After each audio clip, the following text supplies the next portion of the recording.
හරි නෙත්මිනි මොනවද ගැටලු තියෙන්නේ මට චුට්ටක් දාන්නකෝ නැත්නම් අන්මියුට් කරලා කතා කරන්නකෝ මම එතකන් MCQ ආන්සර්ස් ටික ආයෙ පාරක් ෂෙයා කරන්නම් ප්‍රබෝධනී එක ඔව් ඔව් යාට මේ තියරි වල ප්‍රශ්නයක් තියෙනවා කියන්නේ කන රයිට් අපි කන ගැන චුට්ටක් කතා කරමු එහෙනම්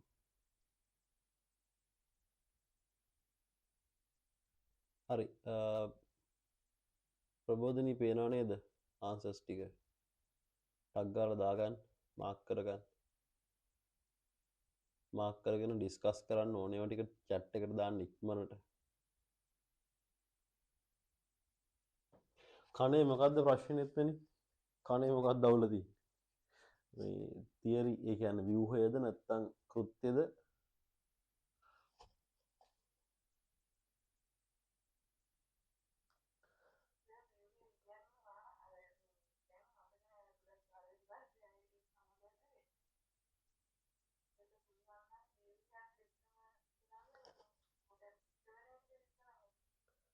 මොනවද දරුවෝ මොන ටික තිබ්බනම් ඇද්ද ශ්‍රවණය නේ කියන්නේ බැලන්ස් එක නැතුවනේ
ආ ප්‍රබෝධනී දාන්න MCQ ඩිස්කස් කරලා සෝරි ඩිස්කස් කරන්න ඕනේ ටික දාන්න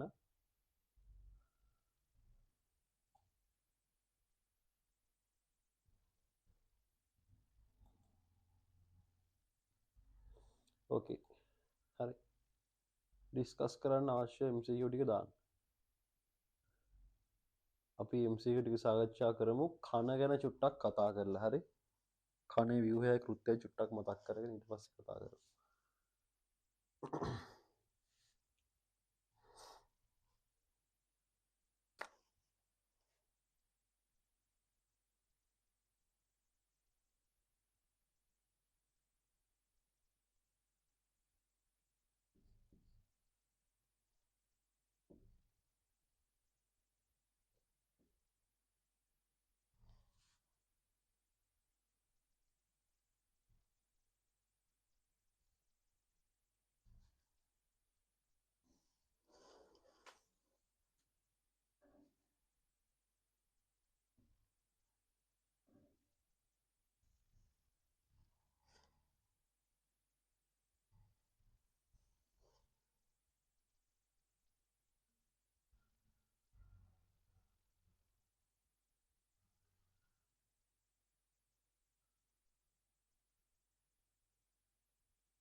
හතලිස් පහයි 49යිද? රයිට් ඕකේ. අපි සාකච්ඡා කරමු.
හරි ආගන්න අපේ මිනිස් කන ගත්තාම මම රිසෝස් එකට එන්නම් රිසෝස් එකට එන්න කලින් මේ ජෙනරල් දේවල් ටික කතා කරලෙමු කන ගත්තාම ප්‍රධාන කොටස් තුනයි හරි ප්‍රධාන කොටස් තුනකට බෙදන්න පුළුවන් එකක් මෙතනින් ඉදිරි කොටස කියන්නේ මෙන්න මේ ටික අපි කියනවා බාහිර කන කියලා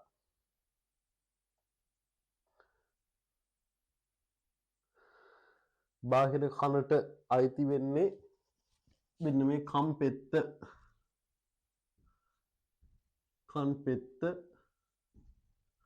සහ මෙන්න මේක අපි කියනවා බාහිර ශ්‍රවණ නාලය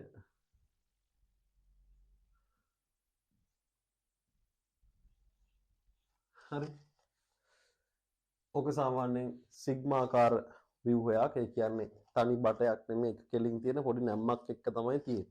හරි ඕකේ තමයි කලාඳුරු ග්‍රන්ථි. එහෙම තියෙන ඒවා විකරණය වෙච්ච ස්වේද ග්‍රන්ථි අපිව කතා කරනවා. ඊළඟට තියෙනවා මෙන්න මේ කොටස මැද කන. මේ කොටස මැද කන.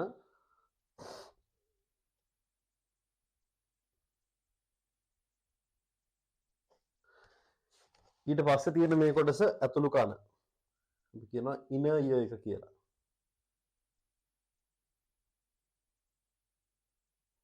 ඔය විදිහට කන කොටස් තුනකට බෙදෙනවා. හරි. මෙන්න මේ බාහිර ශ්‍රවණ නාලයෙන් මැද හරයකින් වගේ පස්සේ ඉතුරු ටික කනේ ඉතුරු ටික ඔක්කොම වගේ තියෙන්නේ මොකක් ඇතුළේද? මෙහෙම ගත්තොත් මොකක් ඇතුළේද? එතනින් එහාට මේ සියල්ල තියෙන්නේ මෙහෙම නිකන් දාන්නම් මේ තියෙන්නේ ශංකක අස්තිය. එතනින් එහාට මේක තියෙන්නේ කන පිහිල්ලා තියෙන්නේ ශංකක අස්තිය තුල. හරි. මෙහි ඔක්කොම ශංකක අස්තිය මේ තියෙන්නේ. පැහැදිලි වෙන්නේ නැහැ නේ ඔයාලට තේරෙනවනේ. එතනින් එහාට ශංකක අස්තිය. එතකොට මැද කන සහ ඇතුළු කන පිහිටන්නේ ශංකක අස්තිය තුල. හරි. ශංකක අස්තිය තුල. මෙහි තියෙන්නේ ශංකක අස්තිය. හරි.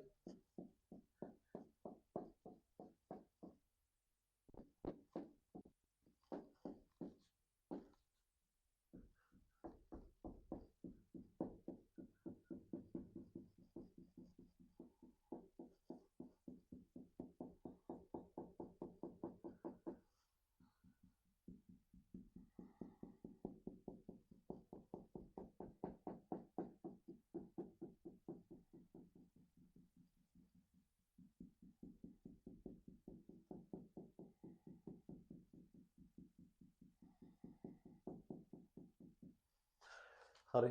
ඒක ඔක්කොම ශංකක අස්තිය. ශංකක අස්තිය ඇතුළේ තමයි අනිත් කොටස් දෙක තියෙන්නේ. හරි. මැද කනට ආවොත් එහෙම මැද කන කියලා කියන්නේ ශංකක අස්තියේ තියෙන වාතයේ පිරිච්ච අස්තිමය කුටීරයක්. දැන් මේ අස්තිය ඇතුලේ නිකන් කුහරයක් තියෙනවා. මේකේ වාතය පිරීලා තියෙන්නේ. හරි. ඒක ගසනිකාවට සම්බන්ධ වෙනවා මෙන්න මේ නාලයෙන් යුෂ්ඨේකීය නාලය කියලා අපි කියනවා. යුෂ්ඨේකීය නාලය ප්‍රනාලය කියලා කියනවා. මේක මැද කනේ තියෙනවා අස්තිකා තුනක්. අපි කියනවා කර්ණ අස්තිකා කියලා. කර්ණ අස්තිකා අපි කියනවා තුනක් තියෙනවා. මුද්ගරිකාව, නිගාතිය, නිගාතය, දරණකය. ඔය විදිහ අස්තිකා තුනක්, අස්ති කැබලි තුනක් ඇත්තටම මේවා බන්ධනී වලින් එල්ලිලා තියෙන්නේ මේ අස්ති වලට සම්බන්ධ ප්‍රධාන ශංකක අස්තියට සම්බන්ධ වෙලා මැද කන සහ බාහිර කන සම්බන්ධ වෙන තැන තියෙනවා පටලයක්. මෙන්න මේක. මොකද්ද? කර්ණ පට හා පටලය. කර්ණ පට හා පටලය. අපේ ව්‍යවහාරයෙන් කියනවා නම් මේක තමයි කම්බරය කියලා කියන්නේ. හරි? කර්ණ පට හා පටලය. රයිට්. ඊට පස්සේ මැද කන ඇතුළේ ඉතින් එච්චරයි කතා කරන්න තියෙන්නේ. එනවා ඇතුළු කනට. ඔක තමයි වැදගත්ම පාර්ට් එක අපේ කනේ තියෙන. ඇතුළු කන සහ මැද කන වෙන් කරන මේ බිත්තියේ තියෙනවා සිදුරු දෙකක්. ඇත්තට මේවා සිදුරු තනි සිදුරු නෙමෙයි. ඒවත් ආවරණය වෙලා තියෙන්නේ. අපි කියනවා ඔයාට ගවාක්ෂ කියලා. ගවාක්ෂ දෙකක් තියෙනවා. එකක් අණ්ඩාකාරයි. අණ්ඩාකාර හැඩයක්. අනිත් එක ගෝලාකාර හැඩයක්. ඔය ගවාක්ෂ දෙක අපි නම් කරනවා අණ්ඩාකාර ගවාක්ෂය සහ ගෝලාකාර ගවාක්ෂය. මේ තියෙන්නේ උඩ අණ්ඩාකාර ගවාක්ෂය. මේ පැත්තෙන් ලහුණු කරනවා මම අණ්ඩාකාර ගවාක්ෂය. මේ යට තියෙන්නේ ගෝලාකාර ගවාක්ෂය.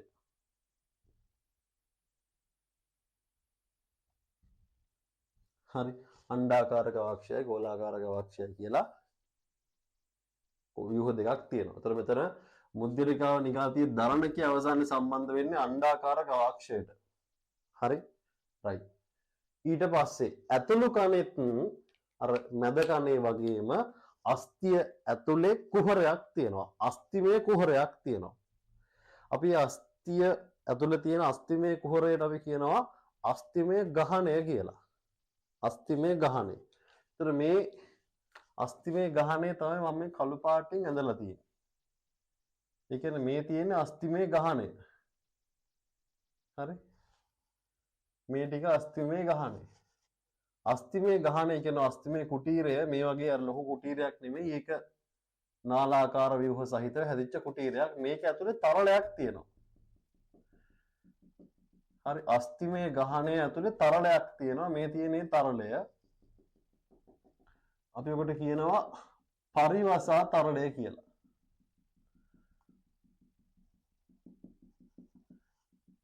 හරි. ඒතර මේ තියෙන්නේ මම මේ කළු පාටින් අඳින්නේ පරිවසා තරලය. අර අස්තිමය කුටීරය ඇතුලේ තියෙන්නේ.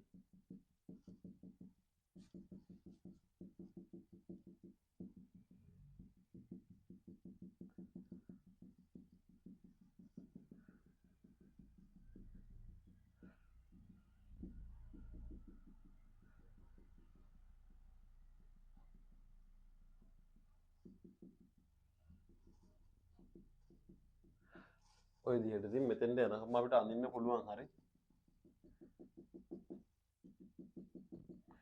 මේක නාලාකාර කුහරයක් ඇත්තද? බටයක් වගේ තියෙන්නේ. ඒකේ තියෙන්නේ පරිවසා තරලය.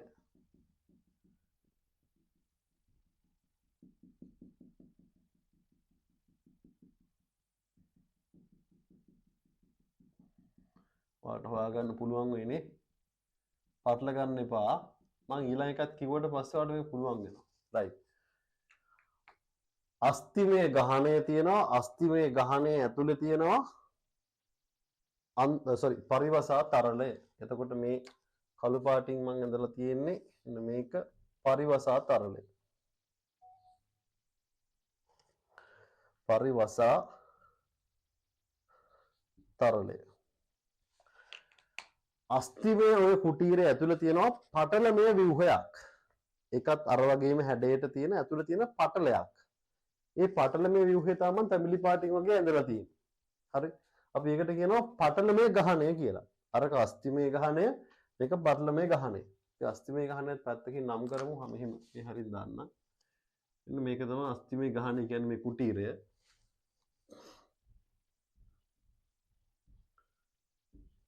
අස්තිමය ගහණය ඊළඟට තැඹිලි පාට ඔය මම ඇඳලා තියෙන්නේ පටලමය ගහන. හරි.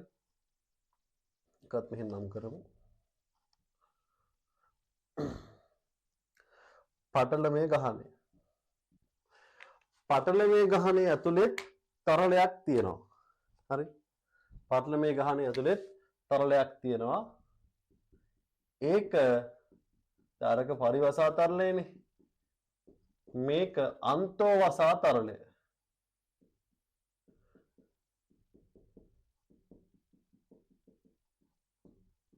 හරි. මේ තියෙන්නේ බටේ වගේ ව්‍යුහය. මේ බටේ ඇතුළේ තියෙන්නේ අන්තෝවසා තරලය.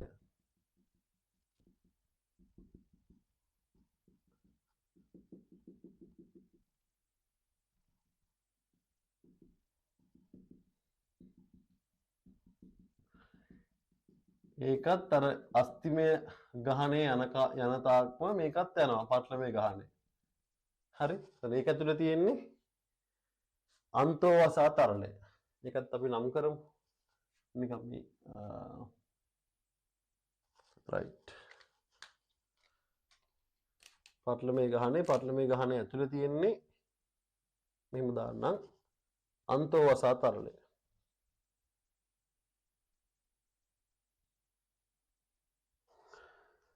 හරි. right. ඔය තමයි කතාව. ඊළඟට මේ මෙන්න මෙතන මේ ගොළු බෙල්ලගේ කට්ට වගේ ව්‍යුහය තියෙනවනේ. ගොළු බෙල්ලගේ කට්ට වගේ ව්‍යුහය අස්තිමය ගහනේ අස්තිමය කුටීරේ තියෙන අස්තිමය අර නාලාකාර කොටස තියෙනවනේ. අපි ඒකට කියනවා කර්ණ ශංකය කියලා. ඒතර මේ තියෙන්නේ කර්ණ ශංකය ළමයි. මේ සමස්ත ව්‍යුහය හරි මම මෙහෙම දාන්නවා. මේ කර්ණ ශංකය.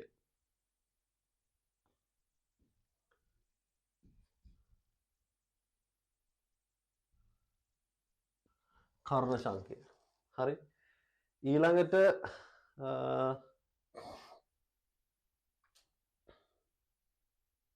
මෙන්න මේ කොටස මට මතක විදිහට අලින්දය වගේ එකක් අපි පොත බලමු හරියටම. මෙන්න මේ කොටස. මෙන්න මේ තියෙන්නේ අර්ධ චක්‍රාකාර නාල තුනක් තියෙනවා. අර්ධ චක්‍රාකාර නාල අපි කියනවා semi circular canals කියලා. ඔය ඔක තුන තියෙන නිකන් මතක තියාගන්න අර x y සහ z කියන අක්ෂ තුන ඔස්සේ තමයි ඔක ඩිරෙක්ට් වෙලා තියෙන්නේ. ඒ කියන්නේ එක නාලයක් මෙහෙම තියෙනවා නම් අනිත් එක මෙහෙම තියෙනවා අනිත් එක කොහොමද? මේ පැත්තට මෙහෙම තියෙනවා x y z. මෙහෙම අක්ෂයයි අනිත් තුන්වෙනි අක්ෂය මෙහෙම. ඒ අක්ෂ තුනට තමයි ඕක සෙට් වෙලා තියෙන්නේ. හරි? ඕක වැදගත් වෙනවා ගුරුත්වයට එරෙහි මේ දේහේ චක්‍රීය චලනවලදී නැත්නම් අර භ්‍රමණ චලිතවලදී දේහයේ සෞන්දර්යතාවය පවත්වා ගන්න වැදගත් වෙනවා. හරි. right. මට මෙන්න මෙතන ව්‍යුහ වල නම් මතක නැහැ අපි කතා කරමු රිසෝස් එකේ. ඊළඟට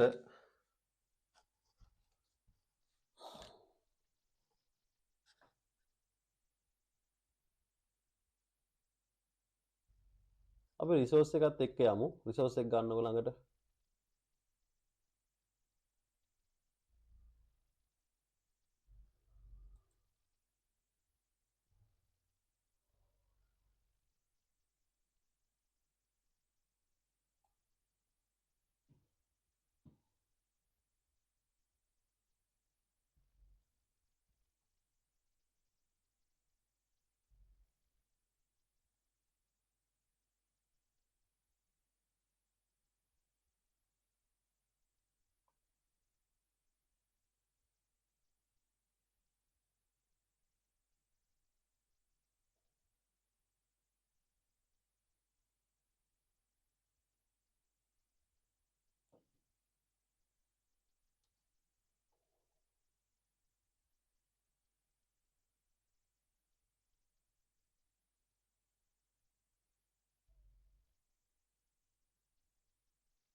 ඔව් මෙතන මේකේ නම අලින්දය.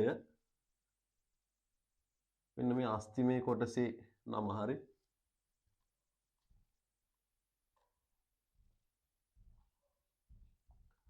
අලින්දය. අලින්දය ඇතුලේ තියෙනවනේ මේ පටලමේ කොටස් දෙකක්. අපි මේ දෙක නම් කරනවා තුම්බිකාව සහ මඩිච්චිය කියලා. මේ ලොකු එක තුම්බිකාව. මේක මඩිච්චිය. පොඩි එක. තුම්බිකාවයි මඩිච්චියයි. මේ දෙකටම සෙට් වෙන අස්තිමේ ගහනේ අස්තිමේ කෝරේ කොටස අලින්දය. එතකොට දැන් මේ ඇතුළු කනේ ප්‍රධාන කොටස් තුනක් අපි කතා කරනවා. හරි. ඇතුළු කනේ ප්‍රධාන කොටස් තුනක් නම් කරලා තියෙන්නේ. මම 1 2 3 වගේ දාන්න නැත්නම් රවුන්ඩ් කරන්න. එකක් අලින්දය. මේක ප්‍රධාන කොටසක්. අනිත් ප්‍රධාන කොටස තමයි අර්ධ චක්‍රාකාර නාල.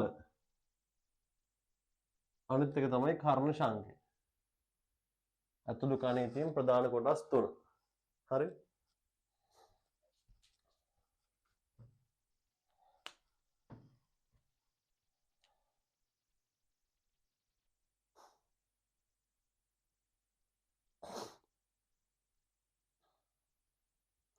ඊළඟට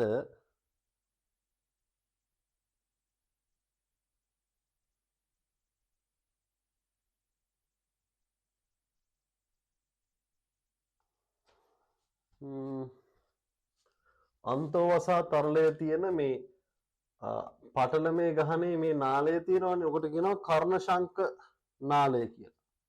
කර්ණ ශංඛ ප්‍රනාලය ඇත්තටම. මේක තියෙන්නේ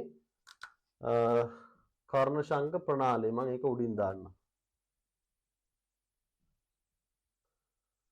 කර්ණ ශංඛ ප්‍රනාලය. ඒකේ තමයි අන්තෝවසා තරලය පිහිටන්නේ. එහෙම දාගමු මේක. හරි. රයිට්. එතකොට දැන් ඔය කර්ණ ශංඛ ප්‍රනාලය ගමන් කරන්නේ මේ අස්තිමේ ගහනේ තිබ්බ මෙන්න මේ නාලාකාර කොටස දිගේනේ. ඒකේ ඉහළ සහ පහළ කොටස් දෙකට තව නම් දෙකක් තියෙනවා. හරි. ඉහළ සහ පහළ. මේ ඉහළ එකට කියනවා අලින්ද නාලය කියලා. අලින්ද නාලය. මේ පහළකට කියනවා කර්ණ පටහ නාලය කියලා. කර්ණ පටහ නාලය පේනවද මේ පැත්ත?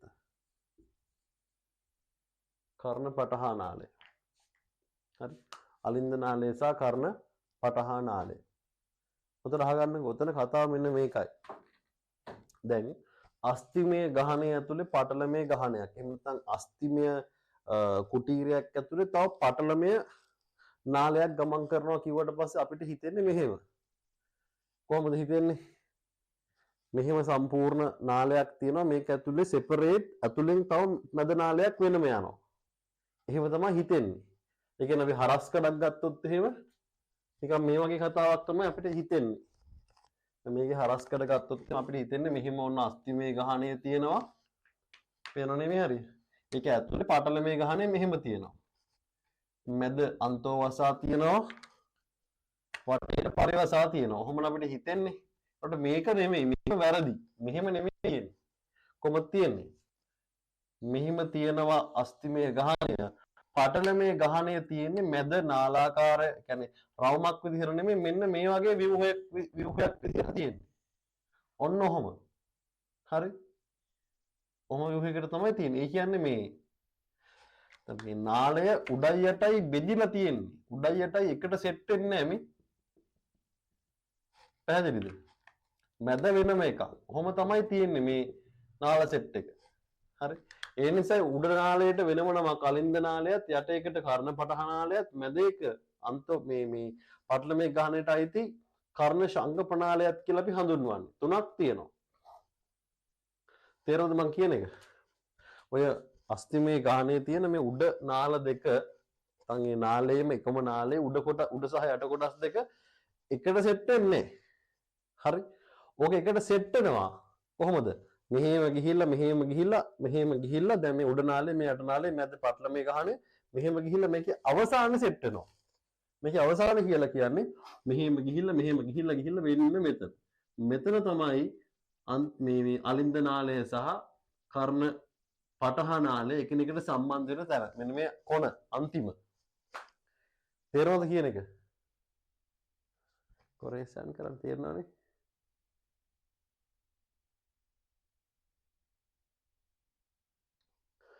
හරි. රයිට්.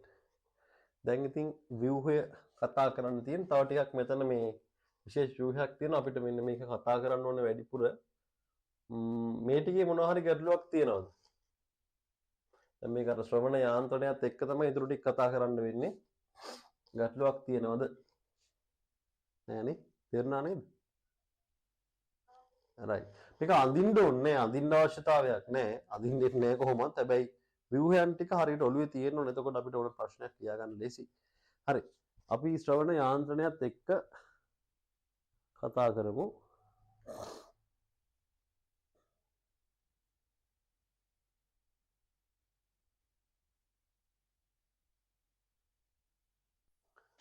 මට මෙතන මේ දැන් අස්තිමේ අර්ධ චක්‍රාකාර නාල වලට සෙට් වෙන්න පටලමේ නාලත් මෙහෙම මේව ඇතුලේ ගමන් කරනවා ඈ. ඒක අර පැහැදිලිව මට අඳින්න බැරි වුණා. ඒක මතක තියාගන්න අස්තිමේ අර්ධ චක්‍රාකාර නාල ඇතුලේ පටලමේ මේ නාලයකුත් එහෙම ගමන් කරනවා. හැම එකම ඇතුලේ අර පැහැදිලිව ඇඳේ නෑ මං අඳින්න අමාරුයි ඒක. චූටියට ඇඳි. හරි. එහෙම තියෙනවා ඈ. රයිට්.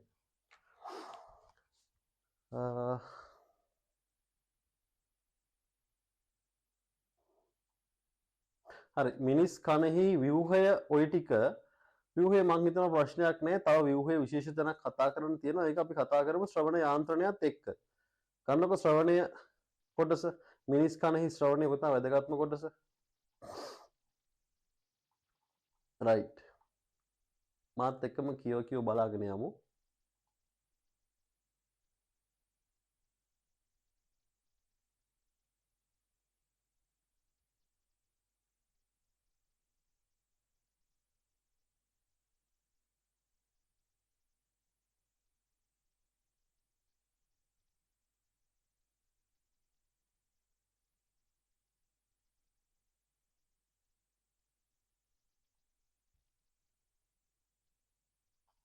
හරි මෙන්න එහෙම කියනවා කම්පණය වන වස්තු මගින් අවට වාතයේ පීඩන තරංග ඇති කරනවා ශ්‍රවණයේදී කන් මගින් මේ පීඩන තරංග යාන්ත්‍රික උත්තේජන පටල විභව වෙනසක් බවට පත් කරනවා පසුව ඒවා ස්නායු ආවේග විදිහට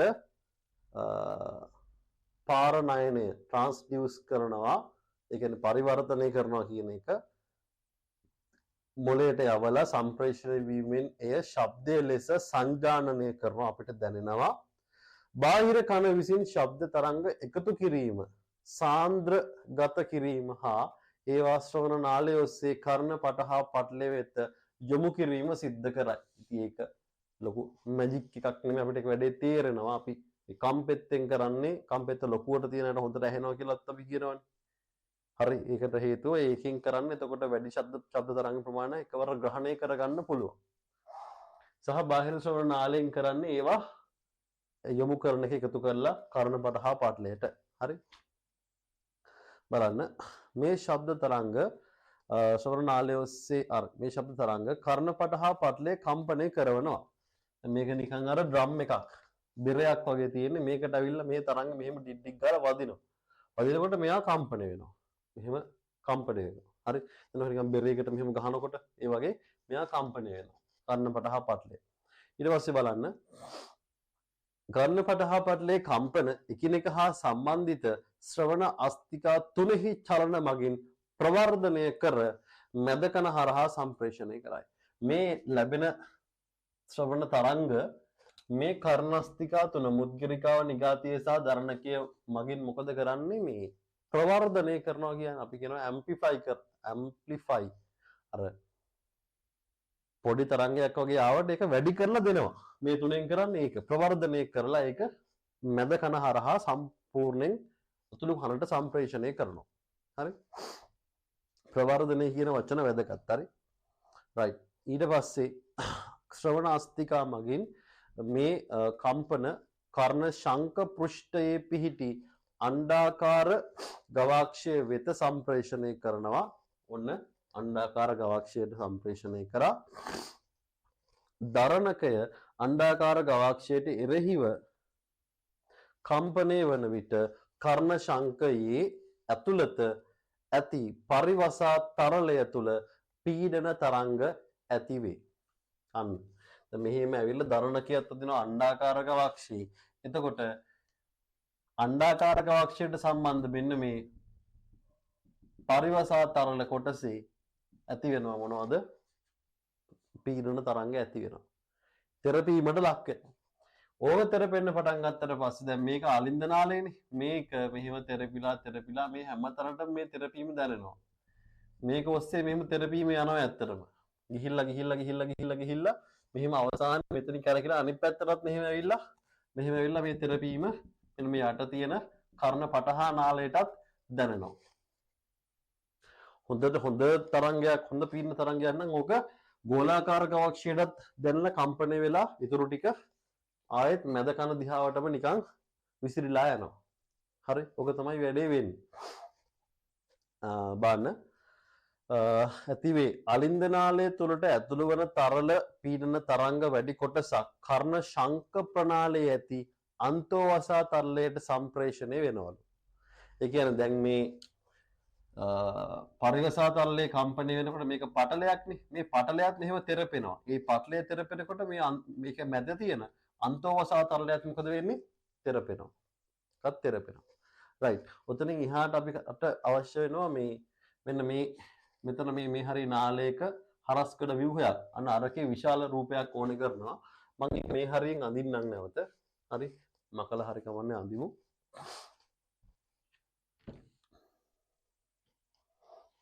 මේ හරිය මකනවා.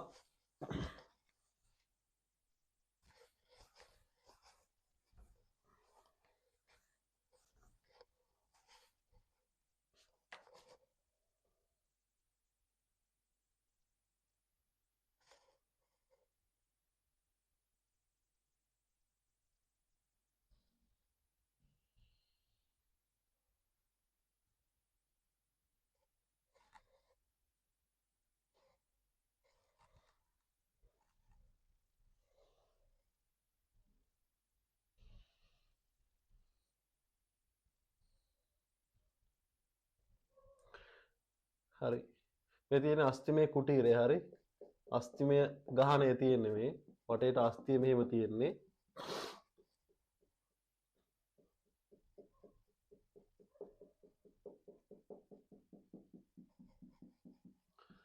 හරි. දැන් මම මේ කරලා තියෙන්නේ මෙන්න මේ හරියෙන් කපලා තියෙන්නේ මෙහෙම. හරස්කඩක් ගන්න මෙහෙම. මෙහෙම හරස්කඩක් තමයි ඔය අරගෙන බලන්නේ. හරි. මෙහෙම හරස්කඩක්. එතකොට ඕකේ ව්‍යුහය මාර වැදගත්. ඕක නම් සාමාන්‍යයෙන් අඳින්න එහෙමත් ගොඩක් වෙලාවට එනවා ස්ට්‍රක්චර්ඩ් වලට එහෙම එනවා. හරි. මේකේ මැද තියෙන මෙන්න මේ විශේෂ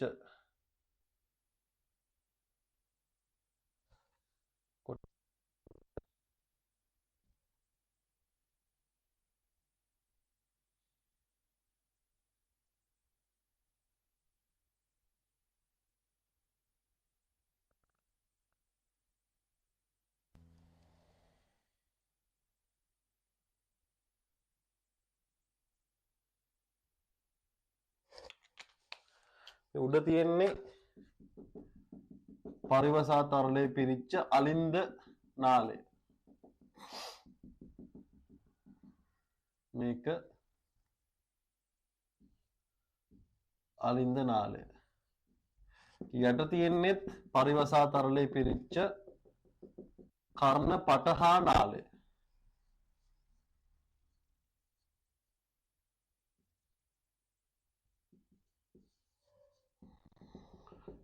හරි. මැද තියෙන්නේ අන්තෝවසා තරලේ පිරිච්ච කර්ණ ශංක ප්‍රනාලය. මේක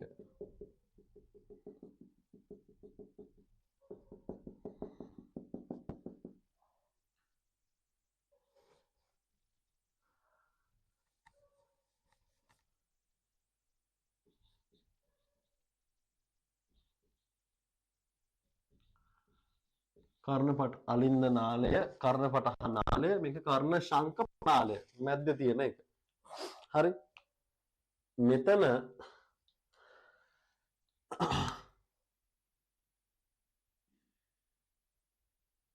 මේ කර්ණ ශංක ප්‍රනාලයේ හරි මෙන්න මේ යට පටලයට කියනවා හරි පාදාශ්‍ර පටලය කියලා. මේ පටලයට කියන්නේ පාදාශ්‍ර පටලය කියලා. පාදාශ්‍ර පටලය පාදස්ත පටලය එහෙම නෙමෙයි. පාදස්ත පටලය කියලා කියන්නේ අර අපිච්ඡද සෛල තියෙන දරුණු පටලයටමයි. මේක පාදාශ්‍ර පටලය. හරි පාදාශ්‍ර පටලය මත සංවේදී සෛල පිහිටනවා. හරි සංවේදී මෙහෙම සෛල පිහිටනවා. මේකේ ආධාරක සෛල සහ ශ්‍රවණ සංවේදී සෛල කියලා සෛල වර්ග දෙකක් තියෙනවා. සෛල පිහිටනවා. මේ සෛලවල මෙහෙම සංවේදී පක්ෂම සංවේදී රෝම තියෙනවා. රෝම ඔන්න ඔහම පිහිටනවා. හරි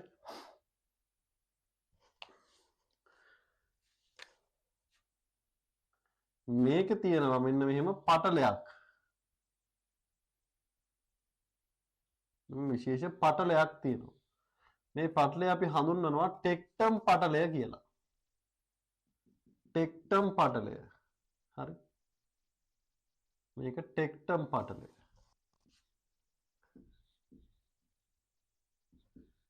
ටෙක්ටම් පටලය තියෙන්නේ අර සංවේදී සෛලවල රෝම සෛලවල රෝම වලට ඉහළින්. ඇත්තටම මේ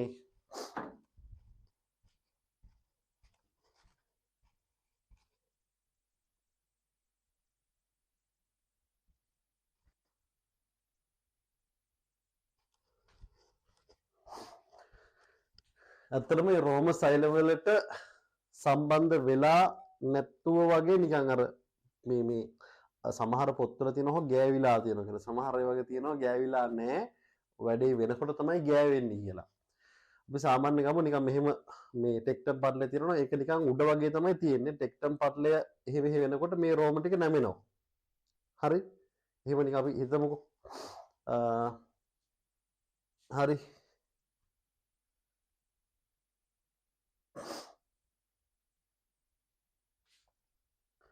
ආධාරක සෛලත් මේ අතරින් පතර තියෙනවා ළමයි. මම නිකන් කළු පාටින් දාන්නම්. ඒ වගේ රෝම නැහැ ආධාරක සෛලවල. හරි. අනිත් වගේ තමයි රෝම තියෙන්නේ. මේ රෝම තියෙන සෛලවල ඉඳන් ස්නායු තන්තු ආරම්භ වෙනවා. මෙහිම තන්තු පටන් අරගෙන අවසානයේ මෙහිම ගමන් කරනවා ශ්‍රවණ ස්නායුව. හරි. ඒතර හැම තැනින්ම මේ ශ්‍රවණ ස්නායුව එළියට ඇවිල්ලා මෙහිම හරි. ඔම ශ්‍රවණ ස්නායුව අණු කොටස් ඔහම එළියට ඇවිල්ලා ඒ කියන්නේ අර පොඩි පොඩි ස්නායු තන්තු ඔහම ඇවිල්ලා අවසානයේ එක ශ්‍රවණ ස්නායුවක් හදනවා. හරි ශ්‍රවණ ස්නායුව මේක තමයි ශ්‍රවණ ස්නායුව. මේක තමයි මොළයට ගමන් කරන්නේ. හදනවා. මේ මේවා එකට එකතු වෙලා තමයි. හරි රයිට්. දැන් මොකද වෙන්නේ? දැන් අපි අර වැඩේට එන්න ආයේ. දැන් ඕන අණ්ඩාකාරයෙන් අණ්ඩාකාර ගවාක්ෂයෙන් පීඩන තරංග ආවා. ඇවිල්ලා ඒක අලින්ද නාලය ඊළඟට කර්ණ පටහා නාලය කම්පණය කරමින් ගිහිල්ලා අවසානයේ ඒ කියන්නේ මේකෙන් සහ මේකෙන් ওই තරංග ගමන් කරනකොට මේක කම්ප්‍රෙස් වෙනවා. ඒතර මේකත් තෙරපෙනවා. මේ පාදාශ්‍ර පටලයත් ඉහළට ඇත්තටම චලනය වෙනවා. ඔය මේ තරංගයේ හින්දා. හරි? බලන්න අන්තෝවසා තරලයට සම්ප්‍රේෂණය වී එමගින් පාදාශ්‍ර පටලය මත කියලා එනවනේ. මෙතන පොතේ තියෙන පාදස්ත පටලය කියලා. එතන චූටි වැරද්දක් තියෙනවා. පාදාශ්‍ර පටලය මත තෙරපීමක් ඇති කරයි. හරි? එන මේ තෙරපීම ඇති වෙන්නේ මෙහෙම. හරි? පාදාශ්‍ර පටලයට මෙහෙම තෙරපීමක් ඇති වෙනවා. උඩු පැත්තට මෙහෙම. මේ තෙරපීමත් එක්ක මොකද වෙන්නේ? මේ පාදාශ්‍ර පටලය ඉහළට එස්සෙනවා. ඉස්සෙනවා. ඉස්සලා සංවේදී රෝම තියෙන ඒ සෛල නැත්නම් ඒ සංවේදී රෝම ටෙක්ටම් පටලේ ස්පර්ශ වෙනවා. ටෙක්ටම් පටලේ වදිනවා. හරි? බලන්න මේ ඉහළට හා පහළට කම්පණය වෙනවා. සෝරි පාදාශ්‍ර පටලේ මත තෙරපීමක් ඇති කරනවා. මේ හේතුවෙන් පාදාශ්‍ර මෙතන හරි. මේ හේතුවෙන් පාදාශ්‍ර පටලය හා ඊට සම්බන්ධිත රෝම සෛල ඉහළට හා පහළට කම්පණය වෙන්න ගන්නවා. මෙය රෝම සෛල වලින් නිරා ඇති රෝම වැනි ව්‍යුහ ඒවාට ඉහළින් ඇති අචල ටෙක්ටම් පටලය. මේ ටෙක්ටම් පටලය ළමයි අචලයි. ඒ කියන්නේ ටෙක්ටම් පටලය හෙලවෙන්නේ නැහැ. ඒක ස්ටේබල් තියෙනවා. ඒක යට තියෙන රෝම සෛල ටික තමයි අවිල්ල මෙහෙම වදින්නේ. මේක හෙල්ලෙන්නේ නැහැ. මේක ගිහිල්ලා මෙහෙම වදිනව නෙමෙයි. මේක අචල ටෙක්ටම් පටලය. මෙහෙම ඇවිල්ලා මේ ටික වදිනවා සෛල ටික. මේක මෙහෙම වදින්නේ නැහැ. හරි? ඒක හොඳට මතක තියාගන්න. අචල ටෙක්ටම් පටලය හා ගැටි නැවී යාමට හේතු වෙනවා. එහි ප්‍රතිඵලයක් ලෙස ඒ සංවේදී ශ්‍රවණ රෝම සෛලවල ඇති ශ්‍රවණ ප්‍රතිග්‍රාහක උත්තේජනය වෙලා ස්නායු ආවේගයක් ඇති වෙනවා. එයින් හටගන්නා ස්නායු ආවේග ශ්‍රවණ ස්නායුව හරහා මස්තිෂ්කයේ ශංකක කණ්ඩිකාවේ පිහිටා ඇති ශ්‍රවණ ප්‍රදේශයේ වෙතට ගමන් කරලා ශබ්දය සංජානනය කරනවා. ශබ්දයේ සංජානනයෙන් පසුව මේ තරංගය අවසානයේදී ගෝලාකාර ගවක්ෂයේ පටලයේ කම්පනය කරමින් මැද කන වෙත පැතිරෙනවා. නැවත යුෂ්ඨේ නාලය කියන එක ගැන ආයෙ කියලා තියෙනවා මගින් කර්ණ පට හා පටලයේ දෙපස වායු පීඩනය වායුගෝලීය පීඩනගෙහි පවත්වා ගන්න වැදගත් වෙනවා දායක වෙනවා. මොකද මේ පැත්ත ගත්තොත් ග්‍රසනිකාවට සම්බන්ධයි. ඒ කියන්නේ ග්‍රසනිකාව කියන්නේ අපේ මුඛයට සම්බන්ධයි. ආයෙ නැවත මුඛයේ බාහිර වායුගෝලයට සම්බන්ධයි. මේ පැත්තෙන් ගත්තොත් එහෙම ආවට මතකයි කර්ණ පට හා පටලයේ ඉදිරි පසෙලොත් බාහිරයට සම්බන්ධයි. ඔක දෙපැත්තේ පීඩනය සමාන වෙන්න ඕනේ. වායුගෝලීය පීඩනය තියෙන්න ඕනේ. ඔක වෙනස් වුණොත් කම්පණයට අමාරුයි. හරි? ඒක හරියට කම්පණය වෙන්නේ නැහැ. එහෙනම් ඉතින් ප්‍රශ්න එනවා. හරි? රයිට්. ඔක තමයි කතාව. පැහැදිලිද? ඉවරයි. ශ්‍රවණය ඔච්චරයි. මේ නෙත්පිනි.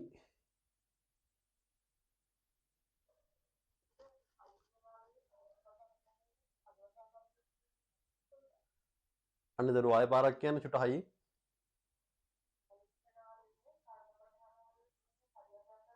ඔව්.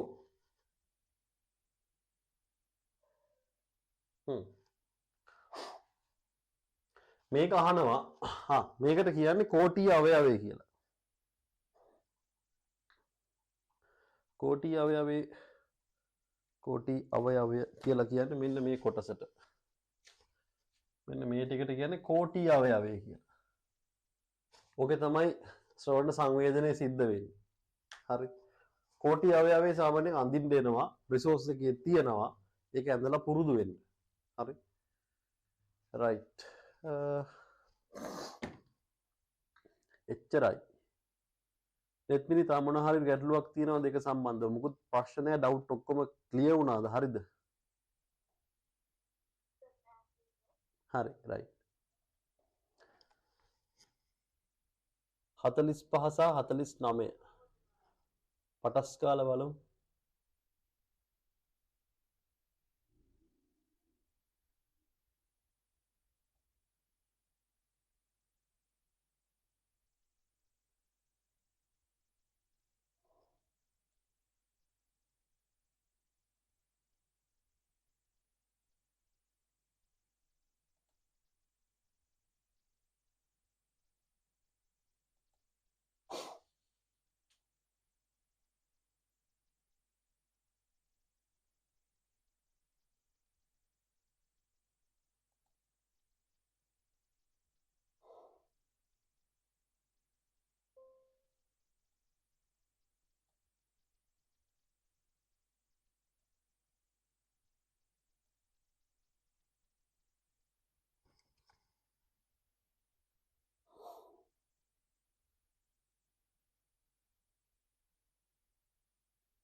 චුට්ටක් ඉන්න ප්‍රබෝධනි.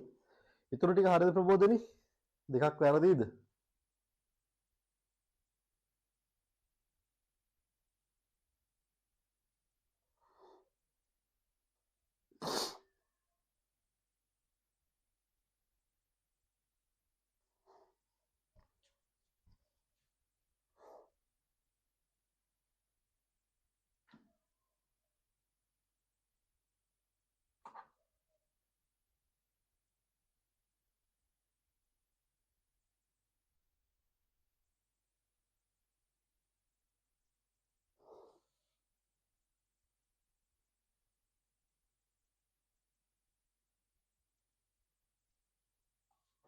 හරි බලන්න 45 වෙනි ප්‍රශ්නේ.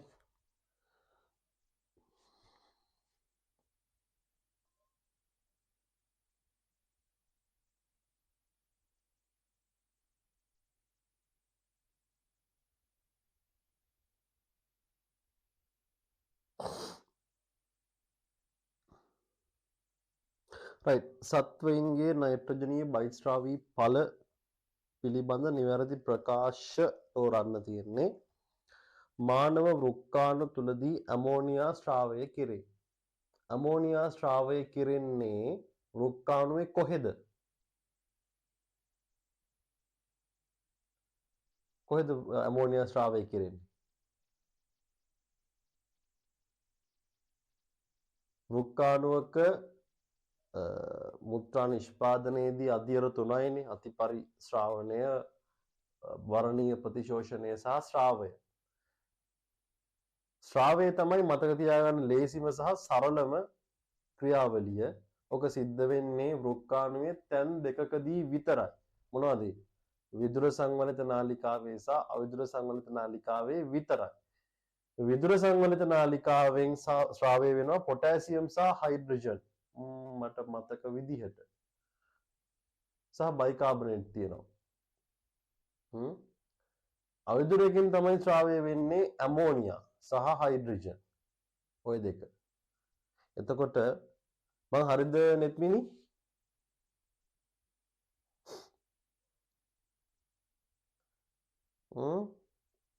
මානව වෘක්කාණු තුළදී ඇමෝනියා ස්‍රාවය කෙරේ කියන එක හරි.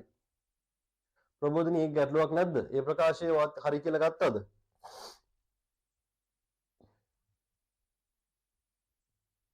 right දෙවෙනි එක බලන්න B ප්‍රකාශය ඇමෝනියා නිෂ්පාදනය සඳහා වැය වන ශක්ති ප්‍රමාණයට වඩා අඩු ශක්ති ප්‍රමාණයක් යූරියා නිෂ්පාදනයට වැය වේ. නෑ එහෙම වෙන්නේ නෑ ප්‍රබෝධනී. ඇමෝනියා කියලා කියන්නේ ඕනම සත්වයකගේ ප්‍රථම බහිස්රාවී ඵලය. ඒක කොහොමද නිෂ්පාදනය වෙනවා? ලොකු ශක්තියක් වැය වෙන්නේ නැහැ. ඒක ඊට පස්සේ බහිස්රාවී ඵල. ඒ කියන්නේ යූරියා නම් ඊට පස්සේ ඇමෝනියා වලින් යූරියා. ඊට පස්සේ යූරික් අම්ලය. කොහොම හදාගෙන යන්න වැඩි වෙන ශක්තිය වැඩි කියන්නේ වැය වෙන ශක්තිය වැඩි. ඇමෝනියා වලට වඩා යූරියා හදන්න වැඩි ශක්තියක් වැය වෙනවා. යූරියා හදන්නේ කොහෙද? මතක තියාගන්න අක්මාවේ. යූරියා හදන්නේ අක්මාවේ. තියෙන ඕනිතයින් චක්‍රය කියලා චක්‍රයක්. ඒක නම අවශ්‍ය නැහැ. අක්මාවේ තමයි යූරියා හදන්නේ. යූරියා හදන්න වැඩි ශක්තියක් වැය වෙනවා. මට මේ ප්‍රබෝධනි මම මේත් එක මතක් කරන්න. ඇමෝනියා වලට වඩා යූරියා හදන එකේ දේහයට අවාසි කියන්න. යූරියා හදන්න වැඩි ශක්තියක් වැය වෙනවා. යූරියා හදන්න කාබන් වැය වෙනවා. ඇඟේ තියෙන කාබන් යූරියාත් එක්ක දේහෙන් පිට වෙන්න පුළුවන්. ඒක දේහයට අවාසියක්. යූරියා බහිස්රාවයේ වාසියක් කියන්න. යූරියා වල විස බව ඇමෝනියා වලට වඩා අඩු නිසා වැඩි කාලයක් ගබඩා කරලා තියාගන්න පුළුවන්. බහිස්රාවය කරනකොට වැඩි ජල ප්‍රමාණයක් අවශ්‍ය වෙන්නේ නැහැ. විස බව අඩු හින්දා. ඔන්න වාසි.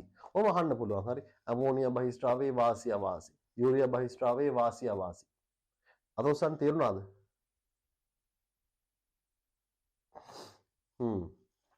right.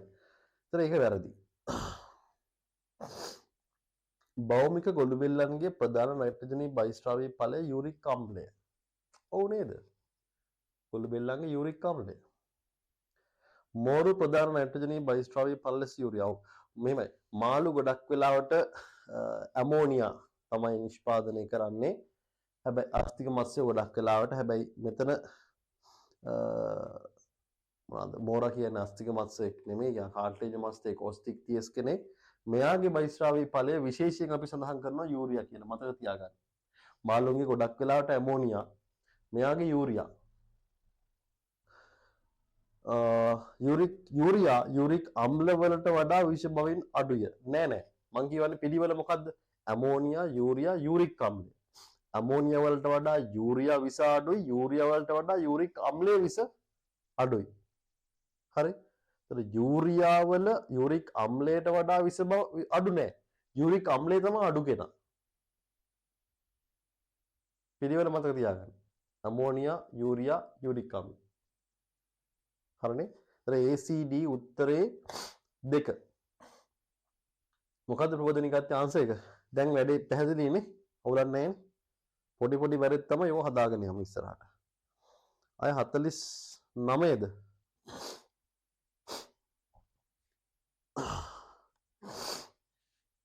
මේක නම් කෙල්ලේ හොයන්න වෙනවා වැඩි හරි මේක හොයන්න වෙනවා ඉහළම උන්නතාංශවල දැකිය හැකි ශාක විශේෂ දෙකක් වන්නේ හරි ශ්‍රී ලංකාවේ ඉහළම උන්නතාංශවල දකින්න පුළුවන් කියන්නේ ශ්‍රී ලංකාවේ පරිසර පද්ධතිවල කඳුකර වනාන්තර හරි අන්න ඒ වගේ එහෙම ශ්‍රී ලංකාවේ තියෙන පරිසර පද්ධති අරගෙන බලන්න ඕන ඉහළම උන්නතාංශවල තියෙන ශාක දෙකක් තියෙන්න ඕන කොහේ හරි මේක මේ පොත බැලුවත් උත්තර හොයන්න එන අමාරු ප්‍රශ්නයක් හරි එහෙනම් මේක පොත බලන්න මටත් හරියට මතක නැහැ මේ හැම එකක්ම කොහෙ තිබ්බේ කියන එක ඇත්තටම මතක නැහැ ඒක බලන්න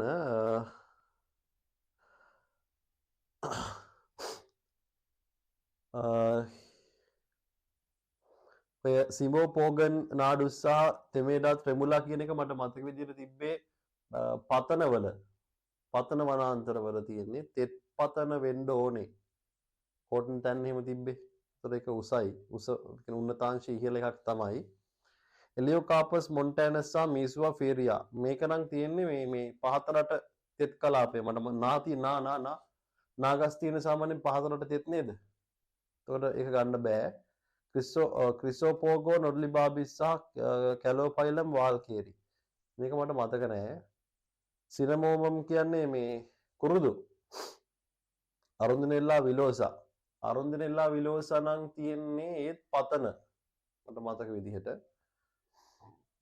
ටර්මිනාලියස් චෙබියුලා සහ ඉම්පෙරටස් සින්ඩ්‍රිකා මතක නෑ දෙක බලන්න වෙනවා දරුවෝ ඒක බලන්න මාත් ඔයාට ගැටලුව ඔයාට ඒක හොයාගන්න බැරි නම් ගැටලුවක්ම නම් මම ඒක පොඩ්ඩක් රිෆර් කරලා බලලා කියන්නම් මේකේ මෙහෙමයි ශාකවල නම් කීපයක් ප්‍රැක්ටිස් එකේ තියෙන්න ඕන ඔළුවේ තියෙන්න ඕන හරි නැත්නම් මේකට උත්තර ගන්න අමාරුයි කොහොමත් විශේෂයෙන් මේ බියෝම වලයි විශේෂයෙන් ශ්‍රී ලංකාවේ පරිසර පද්ධති වල උෂ්ණත්ව උන්නතාංශ ශාක ගැන එන ප්‍රශ්න ටිකක් අමාරුයි හරි එක්සෑම් එකේදීත් ඒක චුට්ටක් වැඩිපුර අවධානයක් දෙන්න මොකද ඒක ඒ ප්‍රශ්න සමහර ප්‍රශ්න එනවා මාක් කියන්නේ පොත තිබ්බත් ළඟ හොයාගන්න වෙලාවක් යන ඒවා පොත තිබිලා බෑ පාඩම්ම තියෙන්න ඕන හරි ඒ හින්දා ඒ පොඩ්ඩක් ඒ ප්‍රශ්න කෙරෙහි ගොඩාක් වෙලා එලිලා ඉන්නත් එපා එක්සෑම් එකේදී පරිසරයේ ප්‍රශ්න දිහා අමාරුයි වගේ නම් චුට්ට අතහැරලා ගිහලා අනිත් ඔක්කොම කරලා අවසාන මෙතෙන්ට එන්න හරි වෙන මොකුත් ගැටලු නැහැ නේද දැන් ලබන මාසේ මේ විතරයි ක්ලාස් එක තියෙන්නේ මොනවා හරි ගැටලුවක් තියෙනවා නම් තියරි වල කතා කරන්න දැන් ඔය එක දරුවෙක් අද නෙට්මිනි කතා කරේ කන ගැන චුට්ටක් කියලා දෙන්න කියලා පාඩම් කරන් යනකොට එහෙම අපිට අමතක කොටස් එනවා මම ඔයාලට හැම වෙලේම කියන්නේ එහෙම මොනවා හරි තියෙනවා නම් පේපර් ක්ලාස් එක උනාට කමන්නේ කියන්න දැන් පේපර් ක්ලාස් එකේ අද ඇත්තටම මුකුත් නෑ අර එක්ස්ට්‍රා දවසක් වගේ මේ එතකොට ලබන මාසේ ඉඳන් තව දවස් 4ක් ක්ලාස් එක තියෙන්නේ පේපර්ස් 4ක් සාකච්ඡා කරා වුණාට ඒකේ වැරදි කතා කරලා මොනවා හරි තියරි කොටසක් අවුලක් තිබ්බොත් කතා කරන්න මතක් කරන්න පුළුවන් හින්දා සතිය මැද හරි මුල හරි ක්ලාස් එක දවසට හරි දාන්න මොන හරි ප්‍රශ්නයක් තිබ්බොත් මේක පොඩ්ඩක් සාකච්ඡා කරමු කියලා. හරි. එහෙමනම් අදට ක්ලාස් එක අපි මෙතනින් අවසන් කරමු. බදාදා හම් වෙනවා ඊළඟ පේපර් එකත් එක්ක. පේපර් මං හිතන්නේ 38 අපිට තියෙන සාකච්ඡා කරන්න තියෙන්නේ. ඔයාලට එවනවා. හරි.